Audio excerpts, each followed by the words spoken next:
Good morning.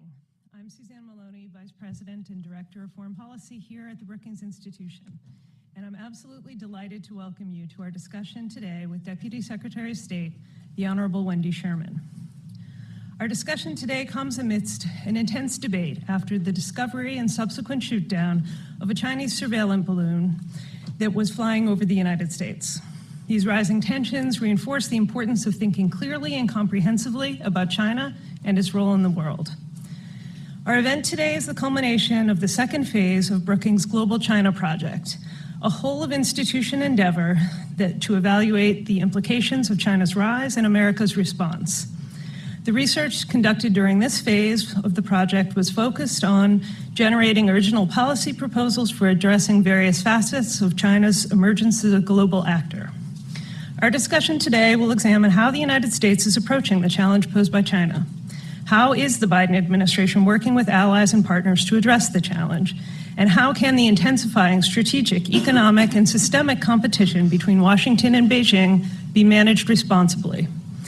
These are, of course, very timely and important questions, and it's hard to imagine a better person to join us on stage to dive into this discussion among these topics. I'm honored to welcome Deputy Secretary of State Wendy Sherman back to Brookings, and I'm especially grateful that we're able to gather here in our Falk Auditorium. Over the years, Brookings has been very privileged to engage with the Deputy Secretary on a wide range of foreign policy issues, especially around China and the Indo-Pacific. Let me give just a very brief introduction. Deputy Secretary Sherman was confirmed by the Senate on April 13th, 2021, and sworn in as the 21st and first female Deputy Secretary of State on April 14th, 2021. Immediately prior to her current position, Deputy Secretary Sherman was Professor of Practice and Director of the Center for Public Leadership at Harvard University's Kennedy School of Government. She was also a Senior Fellow at Harvard's Belfer Center for Science and International Affairs and a Senior Counselor at Albright Stonebridge Group. From 2011 to 2015, Deputy Secretary Sherman served as Undersecretary of State for Political Affairs, and she was awarded the National Security Medal by President Barack Obama. Among her many achievements in that role, she played an absolutely essential part in the complex, multi-year, multilateral diplomacy that produced the 2015 nuclear deal between Iran, the United States, and 5 other world powers. In a moment, I'll turn the podium over to Deputy Secretary Sherman for a keynote address. After her remarks, she'll be joined in conversation by 2 amazing Brookings colleagues, experts Ryan Haas and Patty Kim, in a moderated discussion. In organizing this event today, we are very grateful for the support of the Ford Foundation, for the respect that they and all of our supporters have always shown for Brookings' research independence, which is sacrosanct. Today's event, as always, reflects only the views of the speakers themselves. Briefly, a final reminder that we are on the record today and we're streaming live. So please send your questions via email to events@brookings.edu or on Twitter using the hashtag GlobalChina. For those of you in the auditorium, Brookings staff will come around with microphones for the question and answer session toward the final moments of this event today. Now let me invite the Deputy Secretary to the stage. Thank you so much.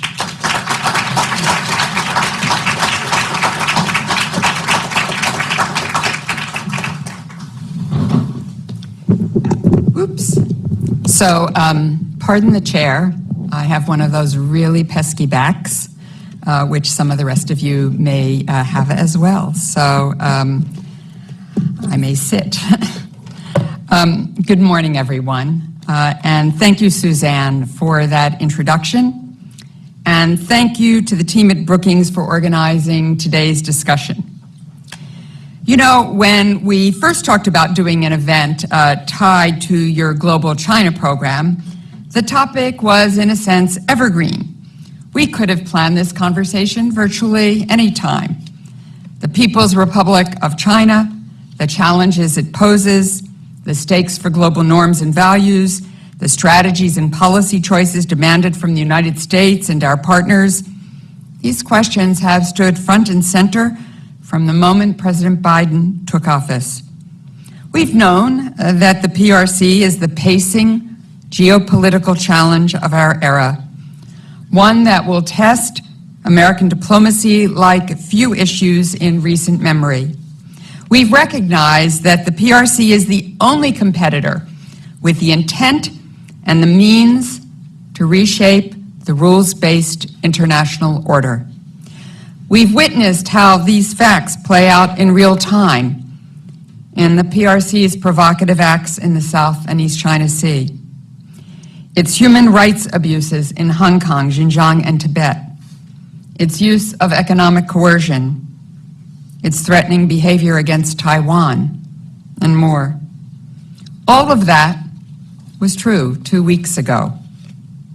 Then, the American people saw the latest example of that reality after the U.S. government detected, closely tracked, and ultimately shot down a PRC high-altitude surveillance balloon that had entered our territorial airspace in a clear violation of our national sovereignty and international law.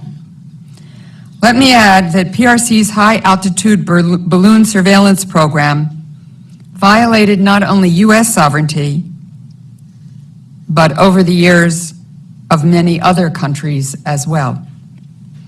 In response to this most recent incident, we worked swiftly and deliberately. We worked to keep members of Congress up to date. We stayed in close touch with our allies. We made it clear directly to PRC officials that the presence of this surveillance balloon was unacceptable. This past Friday, the Commerce Department listed 6 PRC entities, firms that have directly supported the People's Liberation Army's aerospace programs, including airships, balloons, and related components. Taken together, these steps reaffirm our administration's core priorities. We will always act decisively, anywhere and everywhere, to protect the safety and security of the American people. We will always answer the challenges presented by the PRC with determination and resolve. We will always defend U.S. interests and ideals, promote universal human rights, and stand up for the rules-based international order. Through it all, we have, we are, and we will maintain open lines of communication with the PRC so we can responsibly manage the competition between our countries. We do not seek conflict with the PRC. We believe in the power of diplomacy to prevent miscalculations that can lead to conflict. Where we can, where it enhances U.S. interests and global peace and security, we are ready to work with the PRC on issues that demand our collaboration, issues like climate, food security, counter-narcotics, global health, and more. Still, the PRC's irresponsible acts put on full display what we've long understood, that the PRC has become more repressive at home and more aggressive abroad. It reinforced the need for us to double down on the core pillars of our strategy: invest, align, compete. Here's what that means. Simply put, we are investing in the foundation of our strength on our shores with funding from bipartisan bills like the CHIPS Act, CHIPS and Science Act, the Bipartisan Infrastructure Law, and the Inflation Reduction Act. This includes an effort led by Secretary Blinken to modernize our work at the State Department and equip our remarkable diplomats and public servants to meet the challenges and opportunities of the decade ahead. Our new China House is a key component of that agenda, an office that unites representatives from all bureaus under one roof to grow our capabilities and improve coordination between our headquarters, our posts in the PRC, and our diplomats worldwide. Next, we are aligning with like-minded partners globally to strengthen our shared interests and values and address the challenges posed by the PRC. Finally, by investing in ourselves and aligning with our partners, we gain a stronger hand to compete with the PRC and push back against its aggressive military, diplomatic, and economic practices. These are the building blocks of our approach. But for the balance of my comments, I want to drill down into that second pillar, align. This is a really vital piece of the puzzle, something you understand deeply and implicitly here at Brookings. Otherwise, why would you dub your initiative Global China? It's because you appreciate, as we do at the State Department, that the PRC challenge touches really touches every region in the world, every function, every issue under the sun. So how we align our policies with other countries matters, maybe now more than ever. To that end, over the past 2 years, we have brought together the G7 and used it to drive outcomes on the world's most pressing problems. We've deepened our partnerships with Japan, the Republic of Korea, Australia, Thailand, the Philippines, India, and countries all over the map on every continent. We have never been more aligned with our partners in Europe on how the PRC impacts our shared security, prosperity, and values. We have strengthened and deepened the US-EU dialogue on China and Indo-Pacific consultations, advanced democratic approaches to trade, technology, and security through the US-EU Trade and Technology Council, and placed the PRC and Indo-Pacific at the top of the agenda in the transatlantic relationship. We've instructed our diplomats to engage on this challenge in the Indo-Pacific, the Middle East, Africa, South America, on every single continent. We've amplified this work with our team of regional China officers who coordinate with embassies to monitor and push back on problematic PRC inroads. We have made a concerted effort to share information with our partners to reinforce the scope of the threats posed by the PRC and the necessity of our unity in confronting them. Make no mistake, we do not seek another Cold War.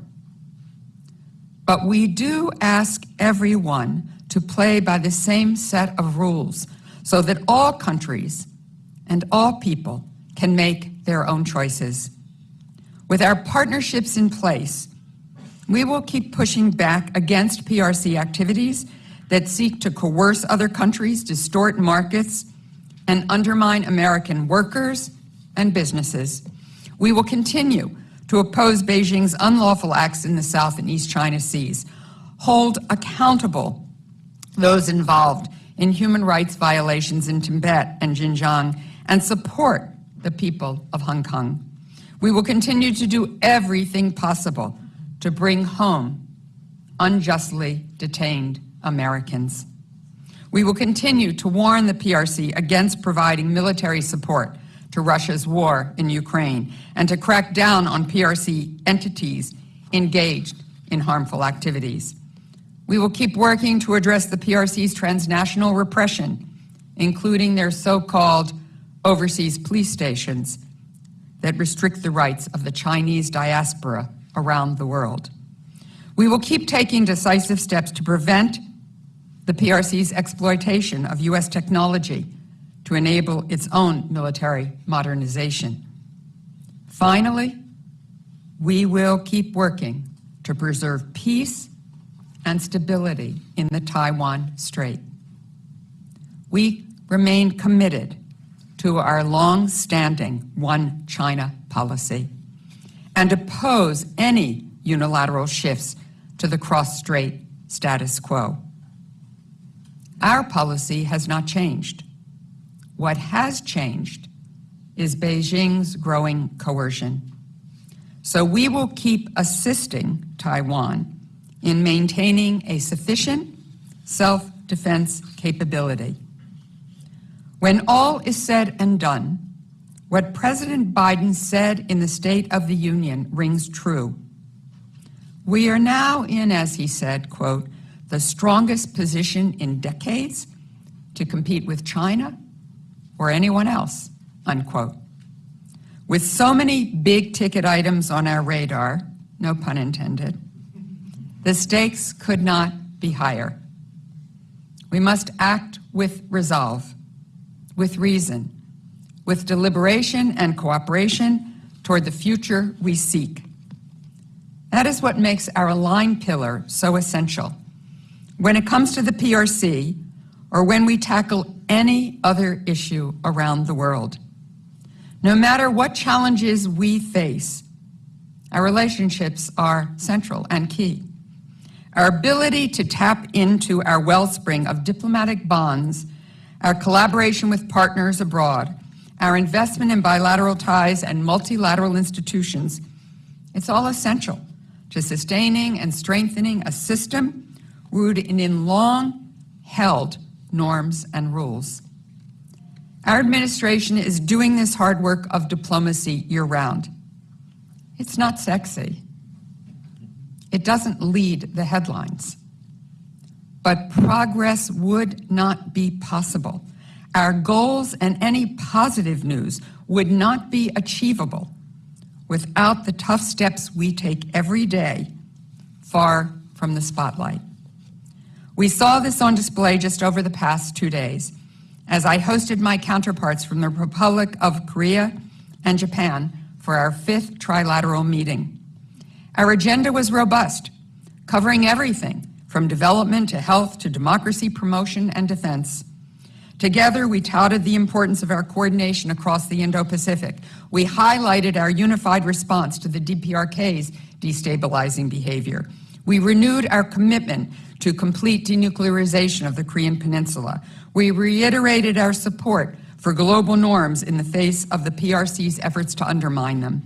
We reaffirmed our support for Ukraine against Russia's unprovoked invasion and committed to ongoing collective action on human rights, gender equality, food security, energy affordability, humanitarian assistance, economic fairness, and on and on.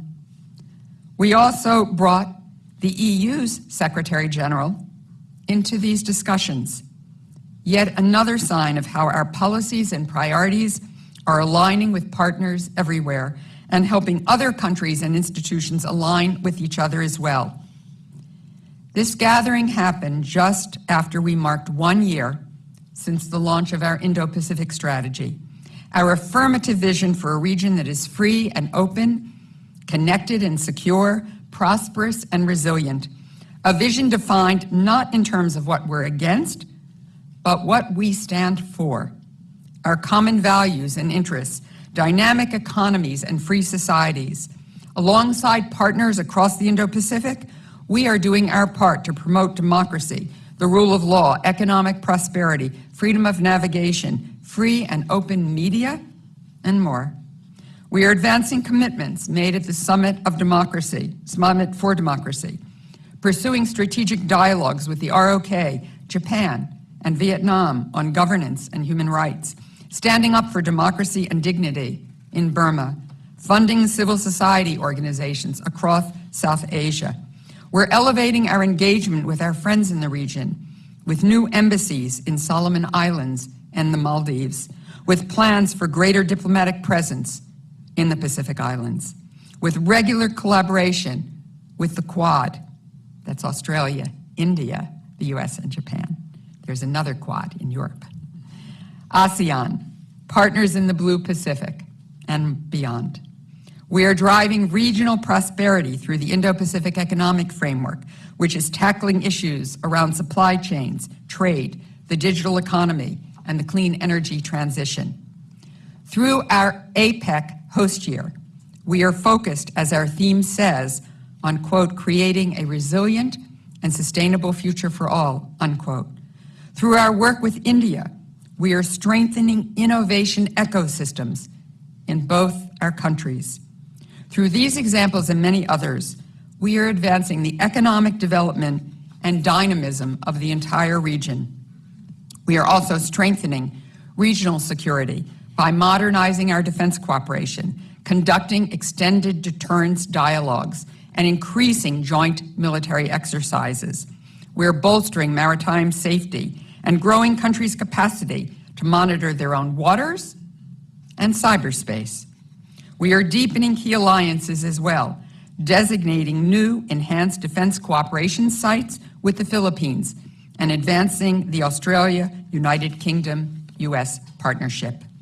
Finally, we are building up regional resilience by investing in pandemic preparedness, delivering 267 million doses of safe and effective COVID vaccines to the region, mobilizing billions of dollars in clean energy, clean air, and climate projects from Indonesia to Vietnam to Bhutan. Here's the bottom line. With our Indo-Pacific strategy, as with our wide range of relationships worldwide, we are reinforcing the architecture of diplomacy, of global engagement, of international dialogue.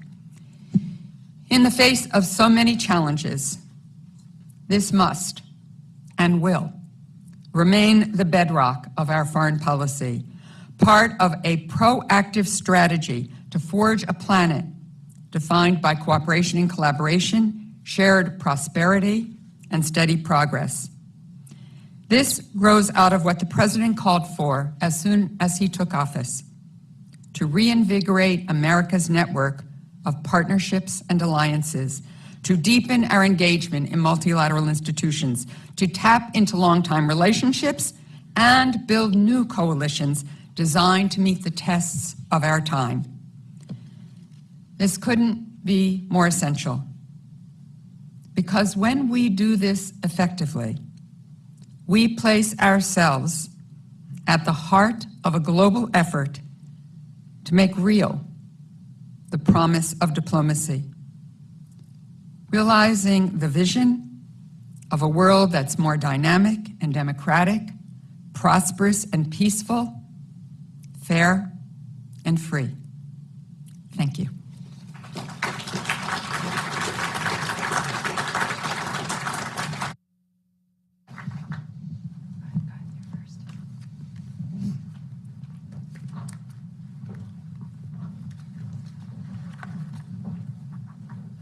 Hi. Hi. Deputy Secretary Sherman, thank you so much for your opening remarks and for joining us here today at Brookings. We are very privileged to have you here today to join us in a conversation at this very timely moment on the Biden administration's approach towards China and the future of U.S.-China relations, which really is a topic of consequence, not just for us here in the U.S. and in China, but for the entire world. And so I'd like to start our conversation by taking a step back from the day-to-day and to get your thoughts on the bigger picture. So in your opening remarks, you laid out the core of the Biden administration's strategy on China, which boils down to invest, align, compete. And in the 2022 National Security Strategy, it clearly states that the United States intends to outcompete China by investing at home and aligning efforts with our friends and allies. And so I want to ask, what does success look like? How do we know when we've succeeded in this competition with China? Is there a particular end state that we're striving for? And if so, what does this look like? That is a really big question. So let me say a few things about it. This is a pacing challenge, not this year alone, critical for the decade ahead. The world is changing so rapidly. One of the other innovations that the Secretary of State, Secretary Blinken, has forged is a new Bureau of Digital and Cyber Policy and a Special Envoy for Emerging Tech. And the reason I mention that is the world I grew up in. You can tell from my silver hair, I'm not, I turn to people like you when I don't know what to do with my computer. The world will change dramatically. I tease about turning to people your age when I have technology problems because it doesn't come naturally to me. But to my 9- and 7-year-old grandsons, piece of cake. It's their world. We have to be ready for this, and China is investing billions in being ready for this world, in quantum, in AI, in other emerging technologies, certainly in all of the semiconductors that we will need and need now. Most Americans don't realize that in their car, they have thousands of chips to be able for that car to operate. So this is a long-term challenge. And I think the way we know we are ensuring our vision of the world, the international rules-based order, which helped China to rise, that they now want to change so that it only works for them but not for the rest of us, means that we have to invest in our country to be able to understand and own that technology, secure it, work with our partners and allies to have that supply chain. If we don't have it ourselves, from critical minerals to the advanced technology, that we have reliable partners who do.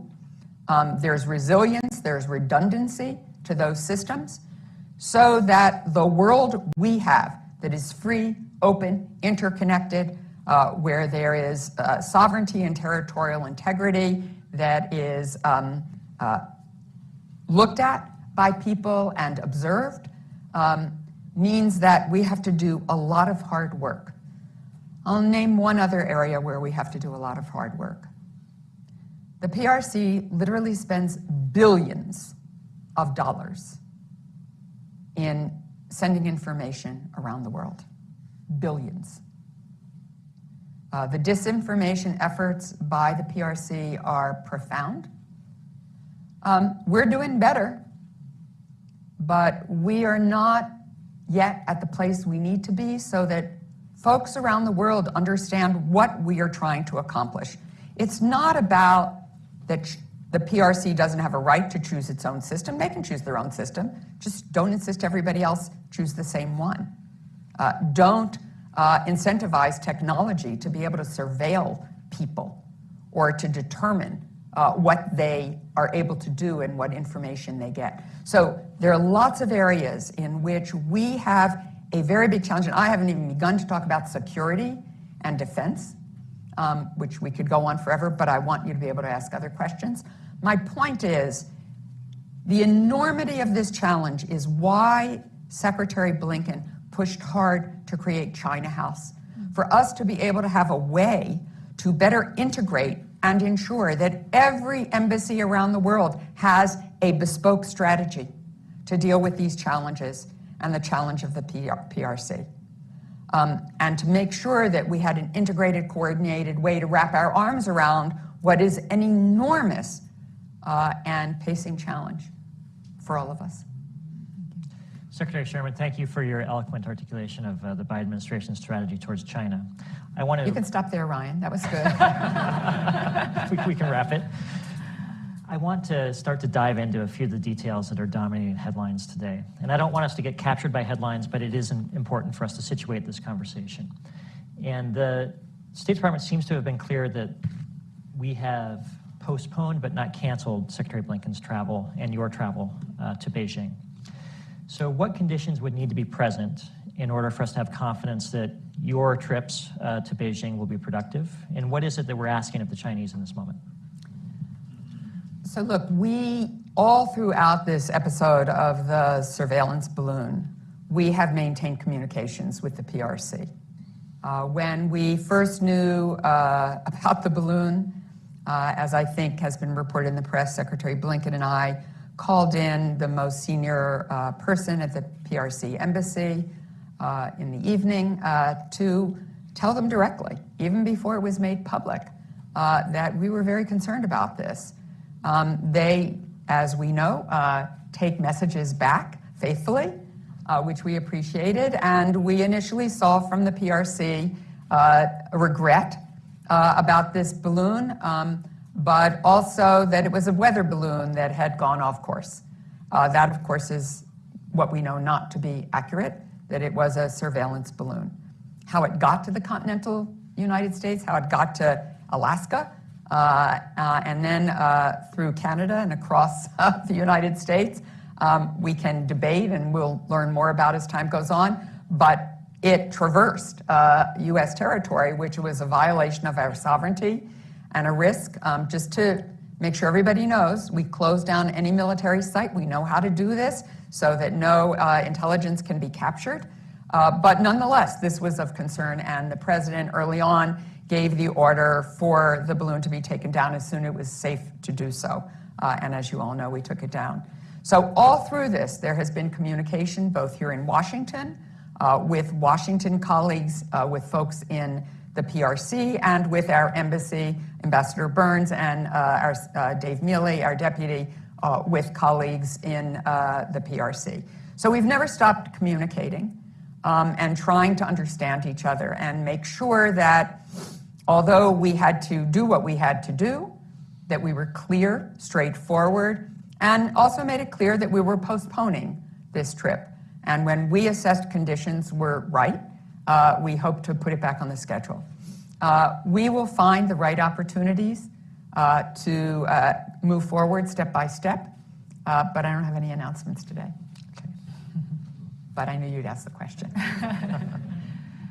Secretary Sherman, on the broader topic of direct dialogue with the Chinese, you just mentioned how important it is to keep the lines of communication open, but there's growing skepticism in some quarters of Washington that we shouldn't be engaging with the Chinese directly because this lends Beijing legitimacy, or that trying to establish guardrails for this bilateral relationship, or trying to work on areas of common interests like climate change, give Beijing leverage over the United States, and so therefore this is not a smart thing to be doing in an era of competition. How would you respond to such skepticism? I think you probably heard in my remarks, we're very clear. We will invest in our own country, we will align with our partners, and we will compete, but we will also engage. China is the only country, as Secretary Blinken said in his speech in May of last year, that has the ability to challenge the rules-based international order, has that capacity. And for us not to engage would be to disadvantage the security and safety and the freedom of our country. We have to understand. We have to see what's possible. We have to have direct communication. Tell the PRC when we think what they're doing is against the rules, the norms, the UN Charter, and the Universal Declaration of Human Rights, which they ostensibly support. They are a permanent member of the Security Council. So we are present with them on the Security Council, in multilateral institutions, but we must be, we believe, bilaterally as well. And I think the majority of Americans believe that we need to engage. Sometimes it's most important, or equally important, to engage with those that you disagree with than only with those you agree with. We need our partners and allies, we need like-minded to work together to deal and manage this challenge, this incredible challenge for our country and for the world. But we also need to engage with folks with whom we disagree and with adversaries. Secretary Sherman, I know you've been spending a lot of time thinking about cross-strait issues in Taiwan. I want to ask you a question on this topic because several uniformed military officers have suggested that the United States is on a fixed timeline towards eventual conflict with China over Taiwan. Some have said 2023, some have said 2025, some have said 2027. I'm not asking you to pick a date on the bingo card, but I do want to see if that aligns with your thinking. How are you thinking about cross-strait issues? Are we on an inevitable trajectory towards conflict, or is this still an issue that can be managed? I certainly hope we're not on an inevitable path to conflict. One of the things a lot of people in the world don't understand is that, and Americans as well, 50% of all shipping at one point or another goes through the Taiwan Strait. So if there is conflict in the Taiwan Strait, it's not just a matter of security for Asia. It is a matter of economic security for the entire world.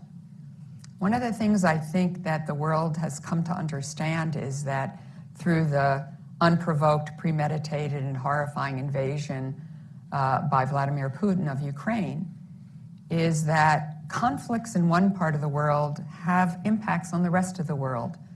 That horrifying invasion of Ukraine has increased energy insecurity for the whole world, has created food insecurity for the whole world, has increased inflationary pressures on the whole world. And the same would be true of a conflict in the Taiwan Strait. And so I urge all countries to tell the PRC, this affects me. This affects my people, my country. This is not a good idea. We know because Xi Jinping has said himself that he is determined to reunify Taiwan with the mainland. We believe very strongly that there should be no unilateral action that disturbs the peace and stability in the Taiwan Strait.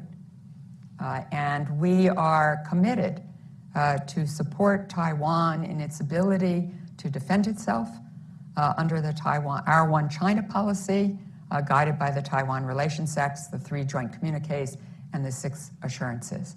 That policy has not changed. Our One China policy stands. We will continue to assist Taiwan, and we hope that the PRC does not use a visit by a member of Congress to Taiwan as a pretext for military action. Secretary Sherman, on Taiwan, there's debate in Washington on whether, in order to counterbalance Beijing's growing aggression in the Taiwan Strait, it's necessary to revise the United States' longstanding policies on the Taiwan Strait by, for instance, unequivocally declaring a commitment to defend Taiwan in the case of a Chinese invasion, or by extending official diplomatic recognition of Taipei. I'm curious to hear your views on these kinds of arguments and what you think really are, and you've already sketched some out, but what are the most effective means to enhance deterrence in the Taiwan Strait and to uphold peace and stability in that region? So I know there's a lot of talk about this, and I think it's always good to have a robust discussion and gain ideas. That's what Brookings is known for, and glad that the institution exists. But our One China policy has stood the test of time. It has helped to maintain peace and stability in the Taiwan Strait for decades through Republican and Democratic presidencies. And so our own view is that it is our policy. It should not change, and we stand by it because it's worked.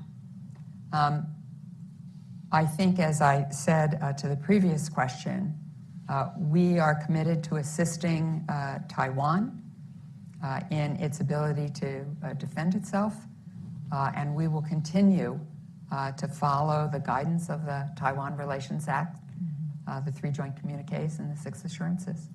And that work goes on every single day. If I can broaden the aperture a bit, we've talked a lot about China, some about Taiwan, but the Biden administration seems to have an Asia strategy that embeds China as opposed to the reverse, which makes sense from my perspective. And a key feature of that is the Indo-Pacific strategy. It was released about a year ago at this time. And to sort of borrow some State Department parlance, what do you think are our achievements and areas for improvement in implementation of the strategy? Well, I'd also note that Chairman Menendez just released an Indo-Pacific report about on the 1-year anniversary out of the Senate Foreign Relations Committee, because I think we all understand that the PRC challenge does sit in a region that's very important. I think we have done a terrific job of reestablishing a lot of partnerships, a lot of connectivity with the Indo-Pacific with this strategy. I mentioned the Quad, AUKUS, ASEAN, APEC, IPEF. We have an entire alphabet soup of new arrangements that we've added to a robust set of multilateral institutions like ASEAN. We have reestablished and reinvigorated our relationship with ASEAN. And I think that's critical. And we believe in ASEAN's centrality. So we have established, I think, a stronger and better relationship with India, which is the largest country in the world now, and is a democracy and a critical partner going ahead. We have worked on conflict areas in the region, as well as all of the positive capabilities that are there. As I mentioned, we have opened an embassy in the Solomon Islands and in Maldives. We will be doing some additional as well. But one of the things I talk to my Japanese and Korean counterparts about is how we sort of support each other, look at where each other has strengths, and bring those strengths together to have a concerted and coordinated effort. Each of us can't do everything everywhere, though we all try. So if we can join forces, we can get a whole lot more done. And so that takes time, and we've moved far along that road, but we still have work to do to drill down in those areas. We joined with, out of the G7, the creation of PGII, which is the Partnership for Global Infrastructure Investments, bringing that together with the EU's Global Gateway to look on all continents, but certainly in the Indo-Pacific, for areas where we can bring private and public sector financing together to help bring infrastructure. The PRC can just take SOE money, state enterprise money, and pop it into a country. We're a little more complicated. We have to bring private and public sources together. We are now doing that. It takes time to find those projects, to put those projects together, and to move them forward. But we are doing so, and I would suspect by the end of the first term of the Biden-Harris administration, we will have achieved some of those projects and have many more on the docket. I wonder if we could get your thoughts on China and Russia's strategic partnership. It's been just about a year since Beijing and Moscow released their joint statement declaring a no-limits partnership on the sidelines of the Beijing Olympics. And again, about a year since the Russian invasion of Ukraine. So what do you make of this strategic alignment, how it's fared over the last 12 months? And do you see any prospect at all for China to play a moderating force on Russian aggression, or to play a more constructive role than it has thus far as war continues in Ukraine? My assessment is the PRC is trying to both increase its standing in the international community by saying that it's going to mediate and help bring this horrifying invasion to an end. And at the same time, they are committed to their no-limits partnership with Russia. And we have certainly concern and growing concern about that partnership and the PRC's support for this invasion. And so I don't think that the PRC can have it both ways, though they're trying. And yes, we are concerned about this growing relationship, just as we are concerned about Iran's growing relationship with Russia. Obviously, everyone knows that Iranian UAVs have been used in this conflict. And we are concerned about the DPRK. We recently sanctioned the Wagner Group for its efforts in this regard with the DPRK. So a lot of concerns about relationships building. But what I would say to all of those who are supporting Russia, you're going to end up with an albatross around your neck.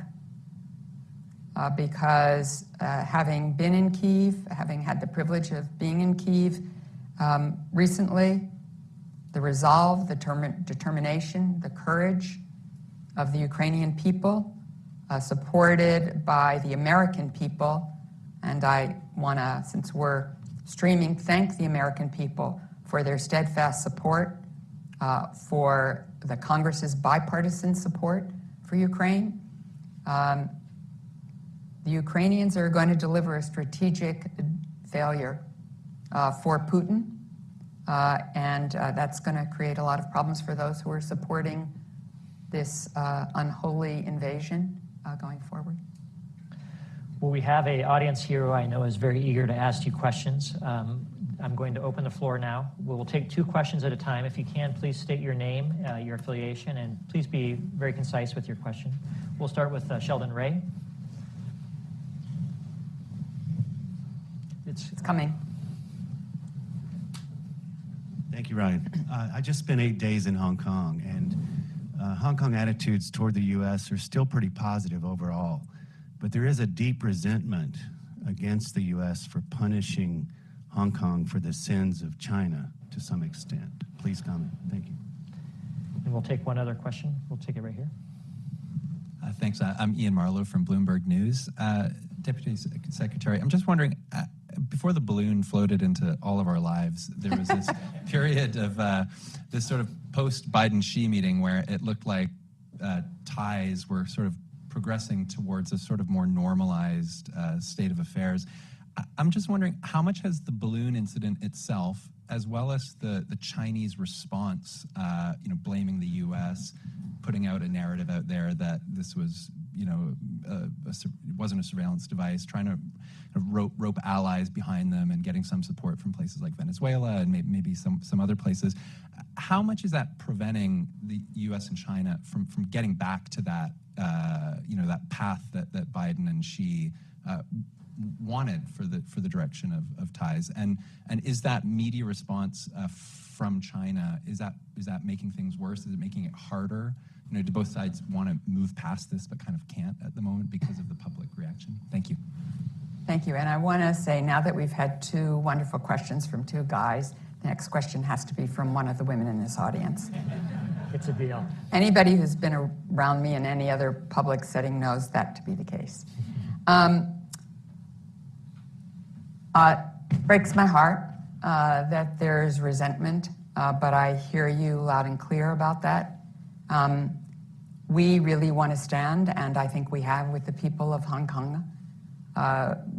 We were very vocal and actually took sanction actions when the PRC, in our view, broke the commitment they made when the UK handed Hong Kong back to the PRC. It is a terrible circumstance, and we have not forgotten the people of Hong Kong and what they have to endure, and we will continue to do whatever we can to support them going forward. So thank you for letting me know how it feels in Hong Kong, and I hope someday I get back there myself. In terms of the relationship, the Biden-Xi meeting was really important, and they did set out a path for both of us to engage and move forward. The surveillance of our country by this balloon, and our now understanding, and having shared with 40 countries all over the world, that in fact we aren't the first or the last, is of concern. We have been very direct about that concern. The PRC has said it was a weather balloon. We know that not to be the case. They have now said that there have been a gazillion balloons by the U.S. over China. That is absolutely not true. There are no U.S. government balloons over China, period. John Kirby, the NSC spokesperson, said that publicly. So we understand that when incidents like this happen, there's some back and forth. But as I said, our communications have not stopped. We hope when conditions make sense that we will be seeing each other face to face again. But I have no announcements today. We will invite questions from two female audience members next. And while the microphone goes to her, may I just ask to follow up on Ian's question? Secretary Blinken and Wang Yi will be in Munich together this weekend. I know that. And following the logic of your repeated statements that we've been persistent in our communication and dialogue with the Chinese, does that mean that we have an interest in Secretary Blinken sitting down with Wang Yi? I don't have anything to announce today. I'm well aware of that. I know there are other leaders that will be seeing Wang Yi. So, we're going to see where we are. Okay. Secretary Sherman, thank you very much for being here. My name is Laurel Schwartz, and I recently returned from Beijing, where I was the principal of a Canadian Chinese school. I'm American. A few minutes ago... What were you doing at a school? I was the principal of a Canadian Chinese school. Wow. A few moments ago, you mentioned that for us to not engage would be to disadvantage the security, safety, and freedom of our country. Since the past administration, we have not restored the China Fulbright program. We have also started to suspend moving our students to do language exchanges that are sponsored by the State Department in the PRC. Instead, they're now going to Taiwan very, very quietly. I understand that China is in a very challenging situation, but what are the plans for restoring some of these public diplomacy programs? And when, hopefully, you and Secretary Blinken go to Beijing or have that meeting, will that be on the agenda? Thank you. Great question. I am a huge, huge supporter of people-to-people programs and exchanges, as is Secretary Blinken. And I have no doubt that when we re-engage again, that people-to-people programs will be on the agenda.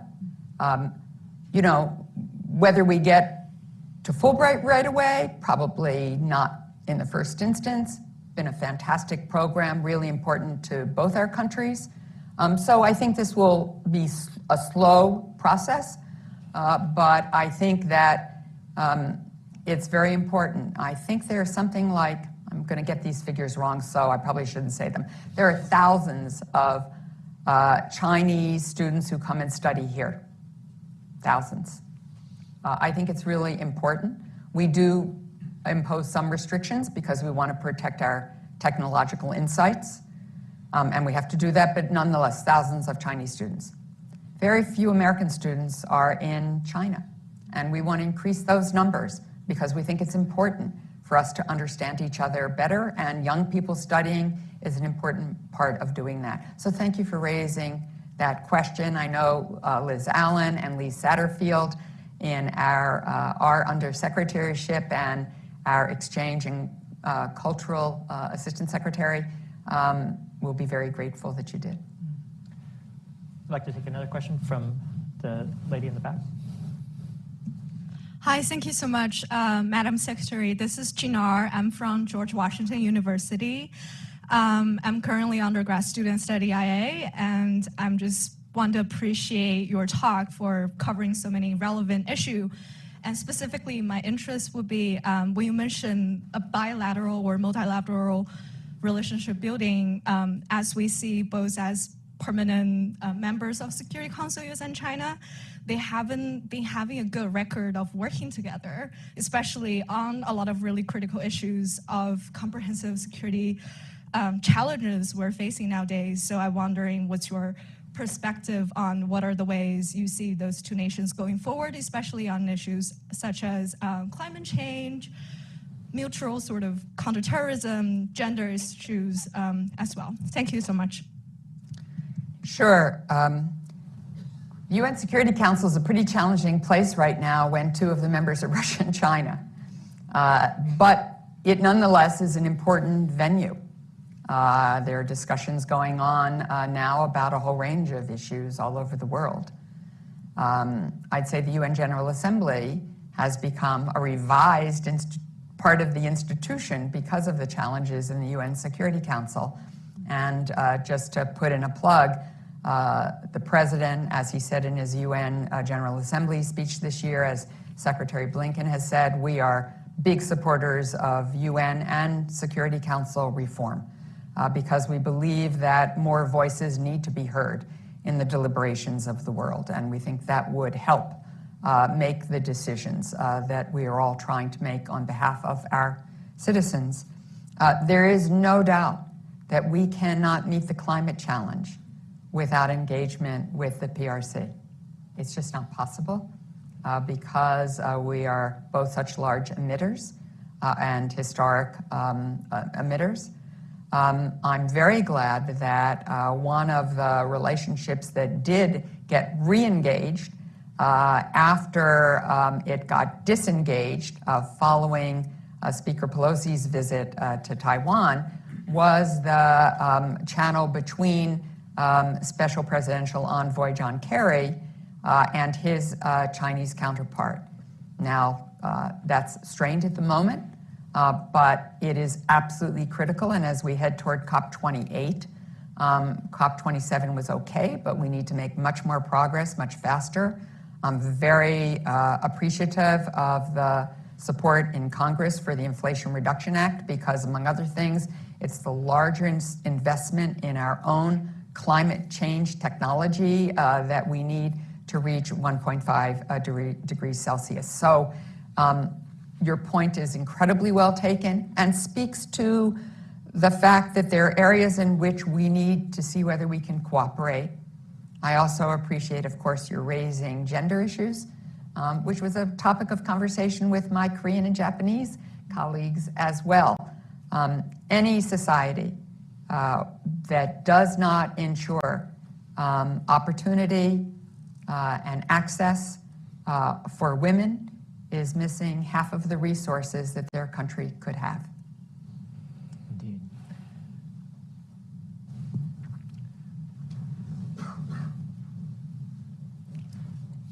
This gentleman in the front row, please.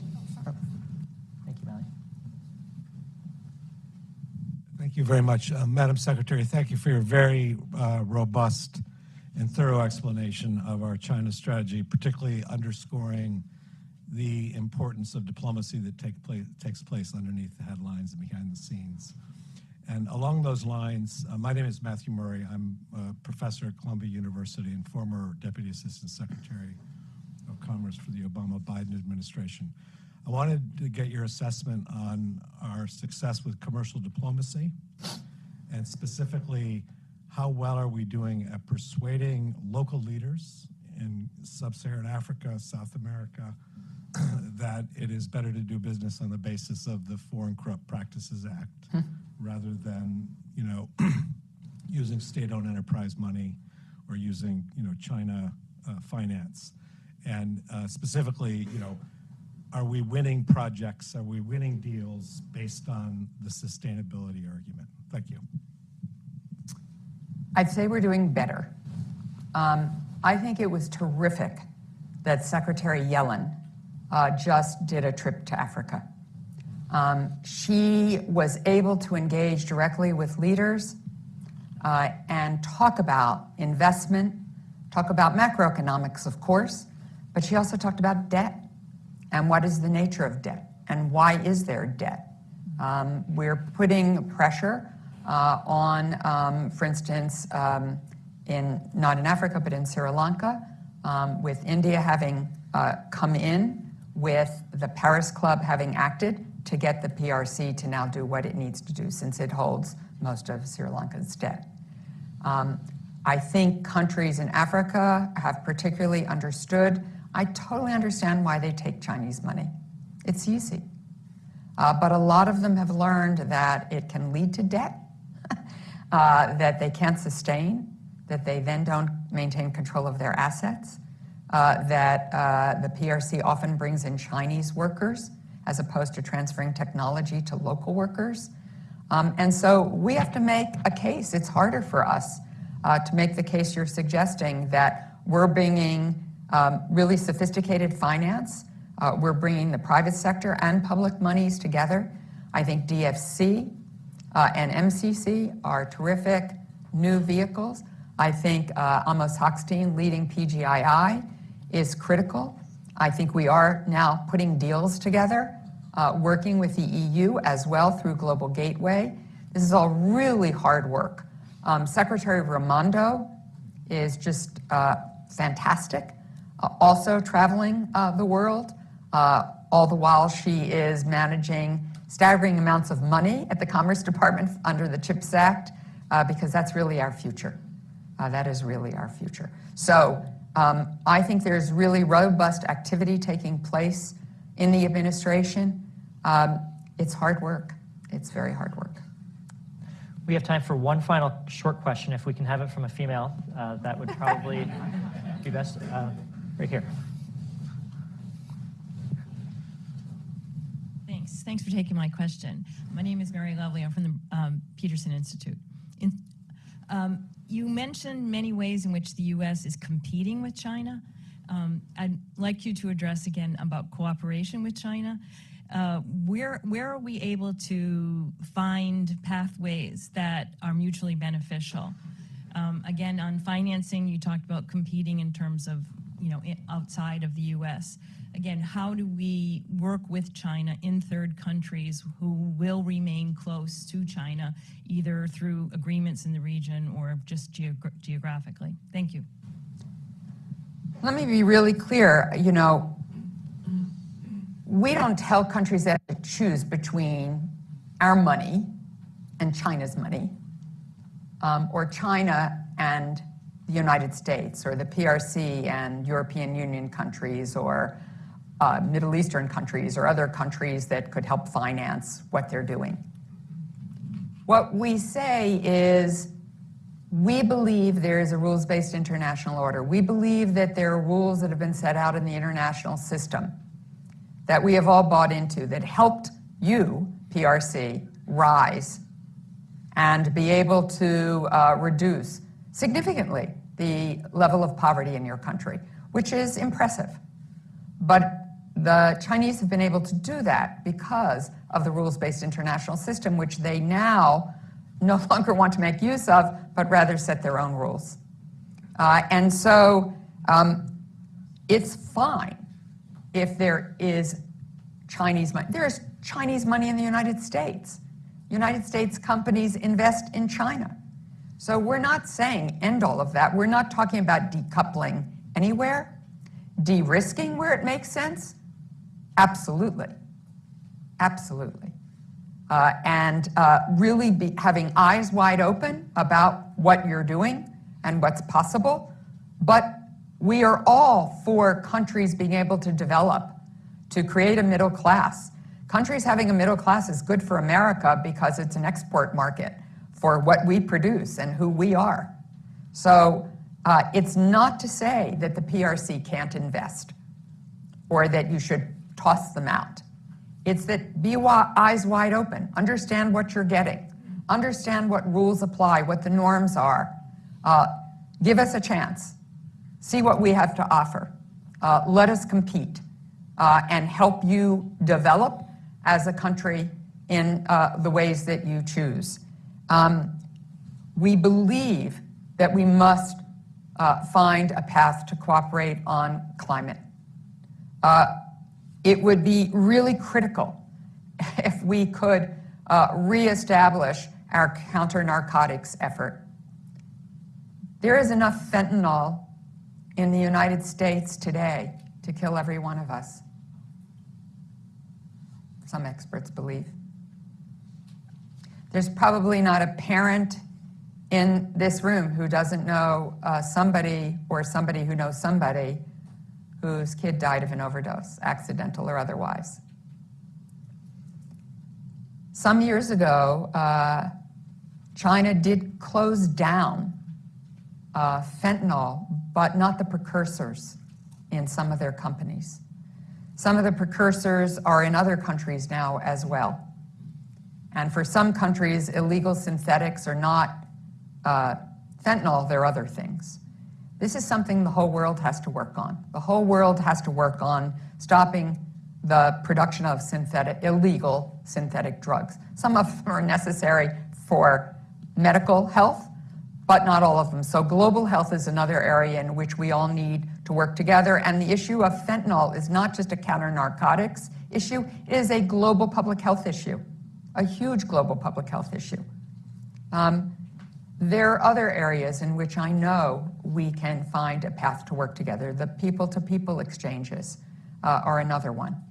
So yes, there are areas where there needs to be cooperation. And if we want, we all best thrive when there is peace and stability in the world.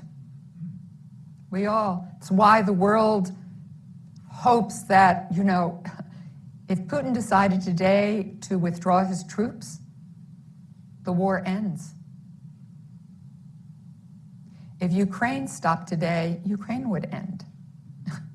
Sometimes leaders can make very important choices that help not only their prosperity, but the world's. So President Biden, Vice President Harris, who's headed off to the Munich Security Conference, as is Secretary Blinken. I'm staying in Washington while everybody else goes to Munich. It is important for us all to work for peace and stability, for freedom, for the sovereignty and territorial integrity of countries, and for the right of people to freely choose their future. That's an incredibly powerful note to end on. We wish you Godspeed in advancing the vision that you've laid out and shared with us today. Thank you for your time. In respect for the Secretary's schedule, I would ask that everyone please stay seated for a minute so that she has an opportunity to exit because she has a very tight schedule today. And we thank you very much for your time with us. Thank you very much. Thank you very much.